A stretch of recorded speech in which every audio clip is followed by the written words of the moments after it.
आप सबको बता दूं कि ज्योति सिंह पवन सिंह के साथ लफड़ा खत्म हुआ है, तो वहीं पर अर्चना सिंह के साथ लफड़ा शुरू हुआ है। अर्चना सिंह ने स्वयं बोल रही हैं कि पवन सिंह ने मेरे से वादा किए थे शादी करने का। आप लोग तस्वीर में देख सकते हो।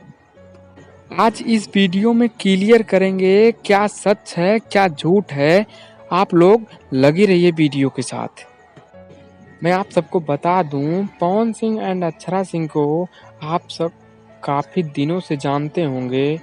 पवन सिंह एंड अक्षरा सिंह पवन सिंह को काफ़ी दिनों से जानती हैं एंड उनके साथ गाने या फिल्म में काम भी किए हैं।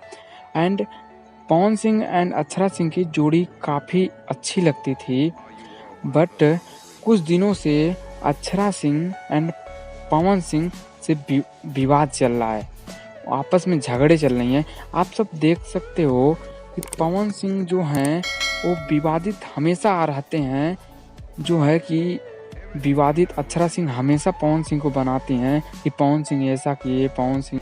हालांकि भोजपुरी इंडस्ट्रीज में ऐसा होता है कि एक बार जो जिसकी नज़र में गिर जाता है